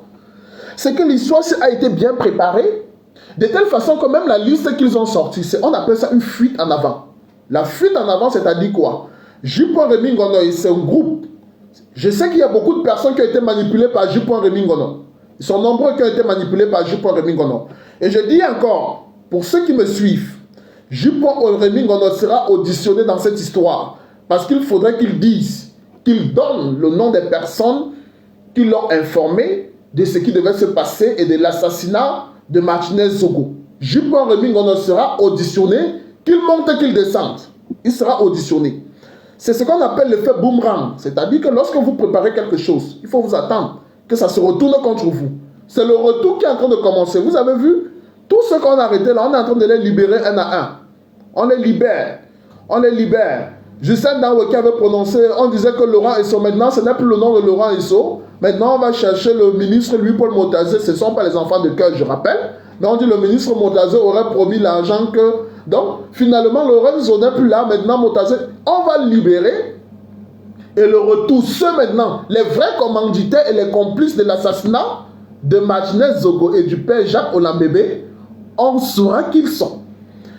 La fausse liste qu'ils ont sortie, c'est-à-dire la fausse liste soi-disant des gens qui auraient reçu l'argent, il y aura alors la vraie liste de ceux qui ont perçu l'argent, en commençant par J.Remy Ngono. D'ailleurs, Boris Bertol vous a dit, c'est quelqu'un qui ne fait pas beaucoup les lives. Il a dit que J.Remy Ngono, tu ouvres ta bouche, je mets la liste d'ailleurs, je mets ton nom et je te dis combien tu as reçu. Hein? Donc, mes chers amis, on va y aller tout doucement. Ça fait depuis que j'observe les gens dans cette révolution, je vous ai dit, j'ai été appelé par 3 femmes. Que ce soit Karine Gambet, j'espère qu'elle va suivre. Que ce soit, il y a 2 autres, je vais donner les noms, et elles sont là, elles peuvent témoigner, qui ont été victimes de tentatives de viol de la part de J.Remy Ngono. Ça, c'est autre chose. On est resté tranquille parce qu'on était dans la révolution. Mais je me rends compte que J.Remy Ngono, il n'est pas dans une affaire de libération du peuple camerounais. Parce que vous ne pouviez pas dire que vous vous battez pour le peuple. Et vous manipulez ce peuple-là pour vous faire de l'argent. Vous manipulez le peuple pour vous faire de l'argent et pour régler vos propres comptes. Je vous ai dit ici Jean-Pierre Amougou Belinga avait refusé que je ne vienne plus à sa télévision. Parfois, ici et toi peut témoigner. Mais ce n'est pas une raison que quelqu'un qui donne des emplois aux Camerounais, s'il était coupable dans cette histoire, on aurait dit mais non, il est coupable, il doit répondre. Parce que nous voulons bâtir un Cameroun juste. Mais, lorsque quelqu'un se retrouve en prison pour des faits qui n'est pas coupable, c'est de l'injustice. Nous ne pouvions pas accepter qu'un seul Camerounais soit victime d'injustice. Tout simplement parce qu'on est jaloux de lui. Parce qu'on a de la haine pour lui. Les gens disent, c'est l'argent de l'État. Combien de personnes ont détourné l'argent de l'État mais n'ont pas embauché des Camerounais, sont allés déposer cet argent dans des paradis fiscaux? Combien? Pourquoi les gens en veulent à ce monsieur? Lorsqu'il va en Guinée équatoriale et que la Guinée équatoriale lui donne des milliards, il revient au Cameroun avec, il met dans les investissements au Cameroun, il pouvait aller mettre cet argent-là, je ne sais pas, aux îles Caïmans. Il vient investir au Cameroun avec qui bénéficie. Ce n'est pas ceux à qui il donne les emplois qui bénéficient de cet argent. Est-ce qu'il vous empêche, vous, d'aller aussi prendre pour vous d'argent au truc en Guinée équatoriale? Est-ce que Jean-Pierre Amougou Belinga vous empêche d'aller au Gabon pour gagner aussi des marchés, pour prendre de l'argent? Est-ce qu'il vous empêche d'aller en République centrafricaine pour qu'on vous donne des marchés, de l'argent? Alors, vous devrez comprendre que même si Jean-Pierre Amougou Belinga n'existait pas, vous n'allez pas prendre sa place. Parce que vous devrez comprendre une chose, toute chose est divine. Toute chose est divine. C'est Dieu qui donne. C'est Dieu qui donne. J'ai pris un exemple, j'ai fait une publication où j'ai fait un parallèle avec l'histoire du Messie. Les gens disaient que mais c'est le fils de Marie et de Joseph le charpentier. Dans un charpentier, on ne comprenait pas comment son fils peut dire qu'il est le fils de Dieu. Il peut être le Messie. On ne comprenait pas comment le fils d'un charpentier peut faire des miracles. Les gens ont dit non, il n'est pas sérieux. Donc j'ai pris cet exemple là pour que vous compreniez les gens. On ressort les photos de Jean-Pierre Amougou Belinga quand il n'avait rien. On vous montre là. Le père de Paul Biya avait quoi? Il était catéchiste. La mère de Paul Biya, elle était catéchiste, c'était des hommes d'église, ils n'avaient rien. Mais Dieu a bien voulu que ce soit un de leurs enfants qui soit le président de la République. Même si aujourd'hui c'est lui qui nous a conduits à la misère. Dieu a béni ses parents. Ses parents qui n'avaient pas les moyens. C'est-à-dire que la chance que les parents de Biya ont eue, vous pouvez être ministre, votre femme est ministre, vous avez des enfants, mais ces enfants-là, ils sont zéro. Il a pris 2 catéchistes qui ne pouvaient pas payer l'université à leurs enfants qui s'appelle Biya à Yaoundé. Il a pris 2 catéchistes. Il a pris leur enfant, il l'a fait président de la République. C'est pour dire que c'est Dieu qui choisit. Donc même lorsque nous combattons quelqu'un comme Biya, que nous combattons là, je vous assure, si nous ne sommes pas sincères au plus profond de nous, dans tout ce que nous faisons, on ne peut pas l'enlever là. Parce que ce n'est que notre fond intérieur. Ce n'est que les esprits que nous pouvions attirer, la force, les forces positives qui peuvent permettre à Dieu de dire, ok, j'enlève cette équipe pour mettre une autre. Parce que Biya là, il a été placé là-bas par Dieu. Il faut reconnaître ça. Ce monsieur, il n'a pas... J'ai pris l'exemple de ses parents. C'est-à-dire que ceux qui doivent l'enlever là-bas doivent avoir l'onction de Dieu lui-même pour enlever Biya là où il est, parce que c'est Dieu qui lui a donné ça. Dieu a béni ses parents. Quand on dit on bénit tes parents, on donne sur plusieurs générations. Il a donné à Biya, pas parce que Biya était trop fort. Donc, les esprits qui sont derrière moi là, parce que tous ceux qui sont morts là, on les appelle les esprits. Si nous avons ce cœur de haine, de mensonge, de jalousie, Allah, toi que je vois en rêve là, ils ne peuvent pas nous permettre de prendre le pouvoir là à Biya, parce que nous ne méritons pas ça. Vous pensez qu'on fait les bruits sur Facebook, on fait la méchanceté, on se retrouve dans un palais présidentiel, Vous savez même le combat spirituel qu'il y a autour du pouvoir? Non. Bon, pour dire quoi? Pour dire que Martinez Zogo a été tué, sauvagement tué. Et lorsqu'on étudie, c'est vrai qu'on ne connaît pas assez l'homme. Je voudrais dire ici que Jean-Pierre Amougou Belinga compte sur la justice. C'est le genre de personne, tellement il est vantard, il est fier de lui que non. Il savait qu'il devait envoyer Martinez Zogo en prison au moins pour 10 ans. C'est le genre de personne-là. Ceux qui ont utilisé Martinez Zogo ont vu que ça n'avait pas marché. Parce que lorsqu'on dit même que Martinez Zogo a dénoncé les lignes 94 et les lignes 65, il faudrait qu'on rappelle aux Camerounais, les gens qui ne savent pas. Jean-Pierre Amougou Belinga ne va pas s'asseoir au bureau de Motazé et Motazé prend l'argent comme ça et lui donne que bon, voilà l'argent. Non. On se base sur les tests pour l'attribution des marchés. Ça peut être un marché de gré à gré, comme ce que Ferdinand Ngongo a fait avec la canne et le Covid, mais on s'appuie sur les tests.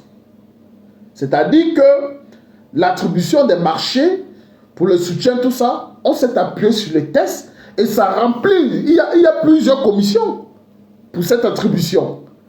Donc, c'est plus facile, c'est-à-dire que si c'est quelque chose qui ne surprend pas ceux qui sont dans le couloir, dans ce couloir-là, on connaît comment ça se passe. Donc, Martinez Zogo ne disait rien de spécial, rien du tout de spécial, en dehors de quelques injures qu'il pouvait proférer comme ça, il ne disait rien de spécial en ce qui concerne l'attribution des marchés. La seule question qu'on peut se poser, et c'est là où le bas blesse, c'est que pourquoi un seul média bénéficie de ces subventions et que d'autres médias n'en bénéficient pas. Là, au moins, il y a un questionnement. Mais ce n'est pas quelque chose de... J'ai dit même en France, il y a des médias qui bénéficient de cela, même aux États-Unis, de l'État. Sauf que la question qui se pose, pourquoi c'est un seul média? Encore que là, c'est autre chose. Donc, Martinez Zogo ne disait rien de particulier. Mais ceux qui l'ont utilisé, sachant que Martinez Zogo, en allant au tribunal, avait l'obligation de donner les sources. D'où est-ce que vous prenez ces documents sensibles? Ils ont éliminé Martinez Zogo pour faire porter la responsabilité à Jean-Pierre Amougou Belinga. Sauf que, ils ont fait un faux coup. Non, le coup est tellement foireux que quand tout le monde observe là, en dehors de ceux qui jouent sur l'émotion, il y a la catégorie de ceux qui jouent sur qui sont émotifs. 2, les jaloux. Donc, c'est-à-dire ceux-là qui disent que ce soit Jean-Pierre Amougou Belinga ou pas, on veut le voir en prison. Si possible, on le tue même. Donc, les jaloux, si vous leur posez la question réellement, pourquoi vous êtes jaloux de Jean-Pierre Amougou Belinga, ils ne peuvent pas vous dire. D'autres vont vous dire qu'il a trop l'argent.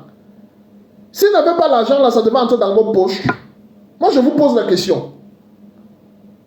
Ça devait entrer dans vos poches.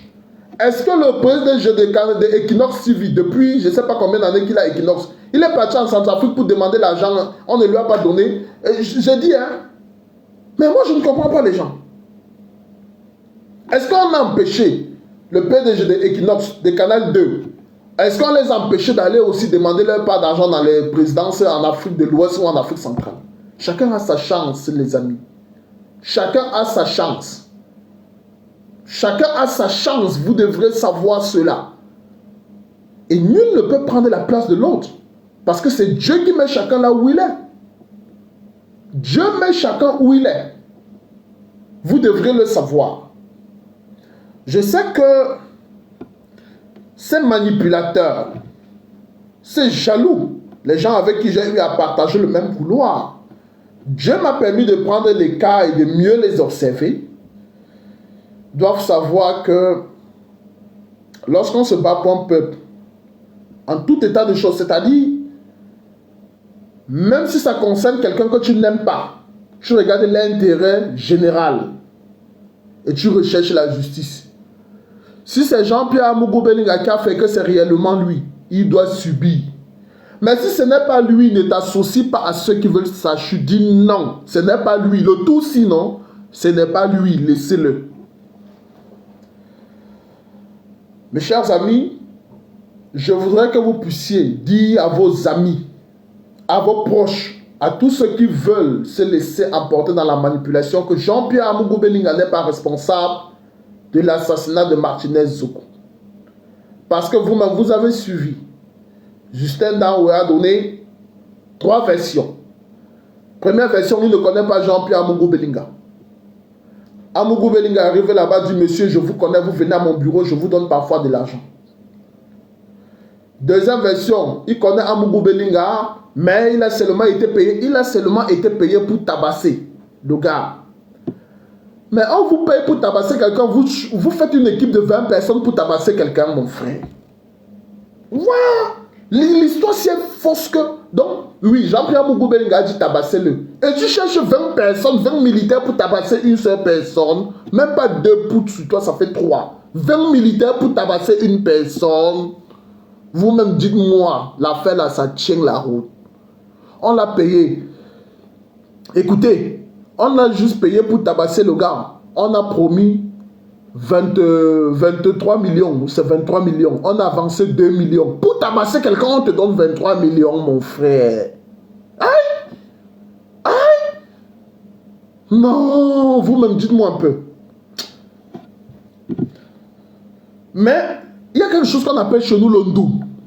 L'ondoum, ça veut dire le ballon. Justin Daoué.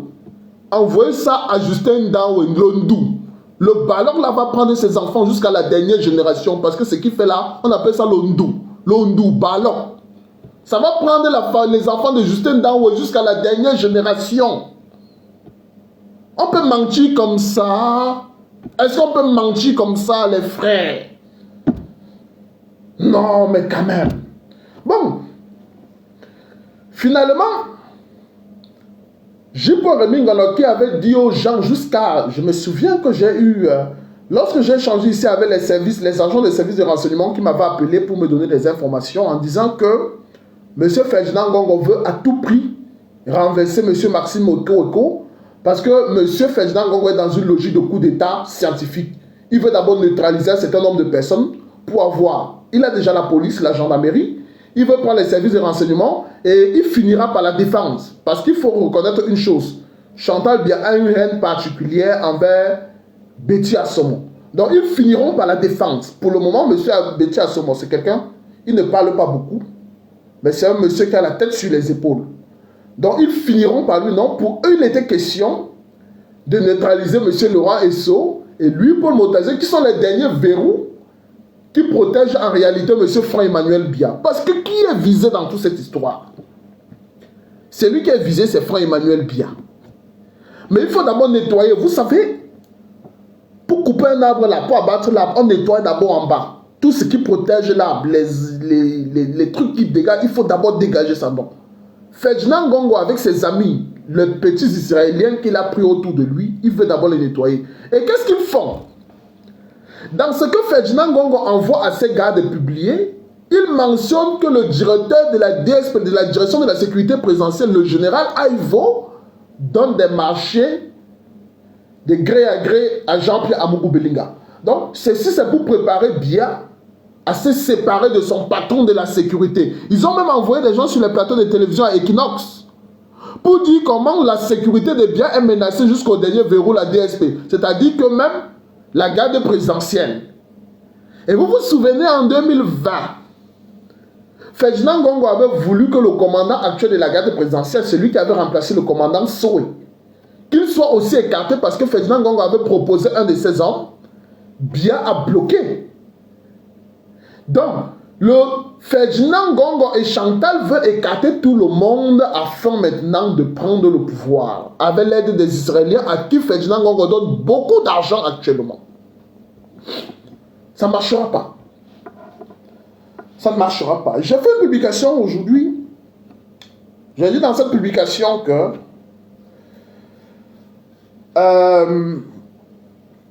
regardez comment on organise un coup d'État, c'est-à-dire l'assassinat de Jésus. Regardez ce qui s'est passé. Les gars de Barabbas vont dans la foule, ils vont dans le pays. Il y a des gens qu'on avait corrompus qui partaient de maison en maison pour dire demain, lorsqu'on demandera qui est-ce que vous voulez entre Jésus le Nazaréen et Barabbas, dites que vous voulez la libération de Barabbas. Donc on a corrompu les gens bien avant. Ce qui fait que ça se chuchotait dans le public. Que c'est Barabbas, on veut la libération de Barabbas, on doit condamner Jésus. Et c'est pourquoi Ponce Pilate a lavé les mains, parce que malgré le fait qu'il était conscient, Ponce Pilate savait. Mais il a cédé à la pression parce qu'on avait corrompu la pression. On avait de telle façon que si Ponce Pilate ne répondait pas à ce que la foule disait, cela pouvait préparer un coup d'état contre Ponce Pilate. Il a lavé la main, il a dit, comme c'est ce que vous voulez, il a lavé sa main, il a dit, faites-en ce que vous voulez. C'est ce qui s'est passé en réalité.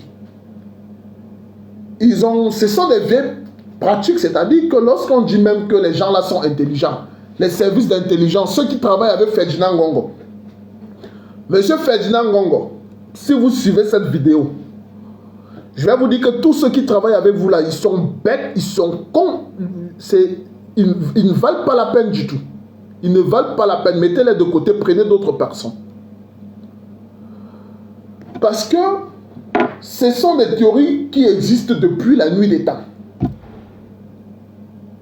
Et pour cela, malheureusement, on a mis à contribution, on savait que Jules Reming, on avait d'abord des comptes à régler. Et puis voilà. Ce qui m'a aussi choqué, c'est de voir beaucoup d'autres personnes à qui j'avais beaucoup d'estime,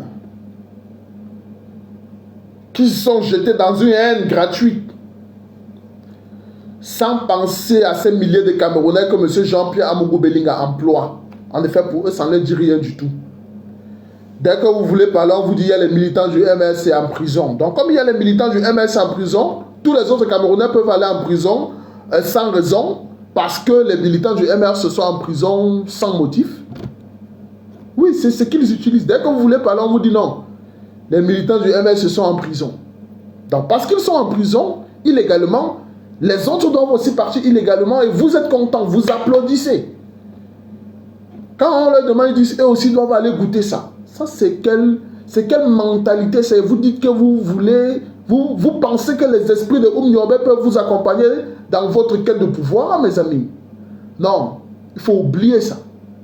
Je le dis clairement, il faut oublier ça. Nous allons nous battre pour la justice. Et rien que la justice. Si quelqu'un doit être condamné, il doit être condamné pour les actes qu'il a posés. Et non pour quelque chose de fabriqué, tordu comme ça. Vous prenez un monsieur qui donne de l'emploi aux Camerounais, vous le mettez quelque part parce que vous avez les ambitions de prendre le pouvoir, vous l'accusez comme ça, gratuitement. Et bizarrement, il y a des gens qui disent qu'ils se battent pour les Camerounais qui sont en train de soutenir ça en diaspora. Les gens qui se font des milliers de vues. Quand ils feront le direct là demain, vous allez voir, il y aura 5 000, 10 000 vues. Parce qu'on finance, on paye pour qu'ils gonflent parfois les vues, pour que les gens viennent. Ils vont payer, il y aura des milliers de vues. Mes chers concitoyens, restez sereins. Faites marcher votre cerveau. Ne vous laissez pas emporter. Parce qu'à chaque fois où, et c'est écrit dans la Bible, et je crois aussi dans le Saint-Courant, à chaque fois où vous laissez emporter par vos émotions, vous perdez la raison. C'est pourquoi on nous conseille toujours, quelle que soit la situation, même si c'est ton propre fils que tu as perdu, prends d'abord le recul, fais une prière, enlève toute émotion et sois objectif. Ce n'est que dans l'objectivité que tu peux trouver la solution à ton problème. Mettez l'émotion de côté. Nous tous, nous savons, oui, M. Jean-Pierre Amougou Belinga, nous reprochons à sa chaîne de télé la ligne éditoriale sur la guerre au Nozo. Ça, nous le savons tous. La ligne éditoriale de M. Jean-Pierre Amougou Belinga de sa télévision pendant la guerre au Nozo. Nous reprochons cela. Mais on ne peut pas venir nous assassiner 2 Camerounais. Pendant que les assassins sont dehors, on veut détourner notre attention sur quelqu'un parce qu'on sait que oui, d'emblée, l'opinion, le peuple, bon, une certaine frange de l'opinion ont eu haine envers ce monsieur. On dit que ça sera plus facile pour les gens de se tourner vers lui et de faire de lui le coupable. Ça ne marchera pas.